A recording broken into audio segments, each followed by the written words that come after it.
তো রাধে রাধে বন্ধুরা, welcome to Nayan Bengali blog. তো চলে এসেছি বন্ধুরা তোমাদের সঙ্গে নিয়ে সেকেন্ড পার্টের সাথে।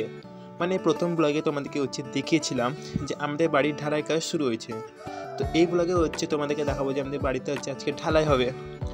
তো আজকে যে ব্লগটা করতে পারতাম না, কারণ অনেক ছোটাছুটি করেছিলাম, এত কাজের চাপ ছিল এই জন্য। তো ভাবলাম না করলে তো হবে না। তো আজকে রবিবার এবং আজকে আমাদের বাড়ির ঢালাই কাজ শুরু হয়েছে। তো বন্ধুরা ছোটো ছোটো ক্লিপের মাধ্যমে তোমাদেরকে আজকে আমি বাড়ির ঢালাই সম্পূর্ণ ভিডিওটা তোমাদেরকে শেয়ার করব। তো তোমরা ভিডিওটা দেখো। তো ছাদে চলে এসছে এখন। তো ছাদে দেখুন যে ওই ধারিটা পুরোটা সম্পূর্ণ ঢালাই হয়ে গেছে, শুধু এই দিকেরটা অল্পটা বাকি আছে। এই দিকেরটা হলে আমাদের পুরো ছাদটা কমপ্লিট হয়ে যাবে ঢালাই। তো চলো বন্ধুরা তোমরা ভিডিওটা দেখতে থাকো, এবং যারা ভিডিওটা ফেসবুক থেকে দেখছেন তারা অবশ্যই পেজটা ফলো করে দিবেন। তো দেখুন বন্ধুরা আমাদের পুরো ছাদটা যে ঢালাই কমপ্লিট হয়ে গেল, এবং দেখুন যে এত বড় ছাদটা আমাদের হয়েছে, আর কত সুন্দর লাগছে দেখতে। তো বন্ধুরা আসলে আমাদের অনেক দিনের ইচ্ছা ছিল এই ছাদটা ঢালাই হওয়া দেখা। তো যাক আজকে পূরণ হলো স্বপ্নটা, ইচ্ছাটা পূরণ হলো, তাই অনেক খুশি আছি।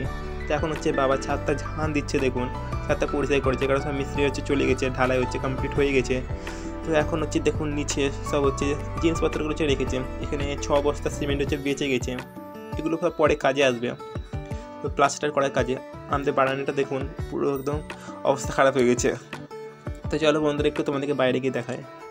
তো যতটা যে সিমেন্ট বালু সব বেঁচে ছিল, আর এখানে রোদই দেখুন যে সবাইকে মিষ্টি দিয়ে আসছে, কারণ বাড়ি ঢালাই হওয়ার পর সবাইকে মিষ্টিমো করাতে হয়, সেই জন্য সবাইকে এখন মিষ্টি দিচ্ছে বন্ধুরা। তো চলো বন্ধুরা তোমরা ভিডিওটা দেখতে থাকো, আরেকটু আছে।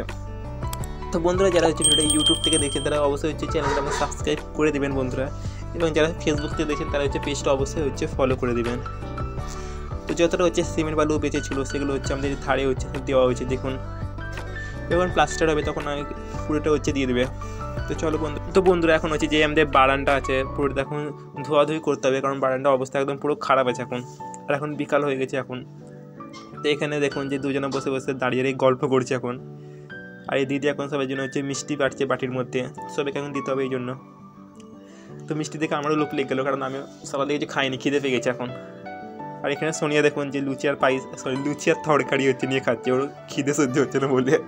তো বন্ধুরা সোনিয়া যে লুচি তরকারি খাচ্ছিল, তো সেটা দেখে আমারও খিদে পেয়ে গেল বন্ধুরা। তো চলো বন্ধুরা আমি যে আবার খেয়ে নিই লুচি তরকারিটা। তো চলো বাইরে গিয়ে প্লেটটা নিয়ে নিই। তো এখানে মা দেখুন যে সব বাসন ধোয়াধুয়ি করছে এখন, আর এখানে দিদি এখন যে ধোয়াধুয়ি করবে এখন বারান্দাটা। তো রতি দেখুন যে এখানে চলে এসছে এখন মিষ্টি দিয়ে, বলছে আরও মিষ্টি দিয়ে সবাইকে দিয়ে আসবো।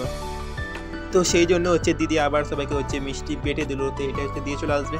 তো বন্ধুরা আজকের লেগে এতটাই, আবার দেখা হবে তোমাদের সঙ্গে নতুন ব্লগের সঙ্গে। তো তোমরা সবাই ভালো থাকো, সুস্থ থাকো, এবং আমাকে এইভাবে সাপোর্ট করো। এবং চলো আজকের লেগে এতটাই।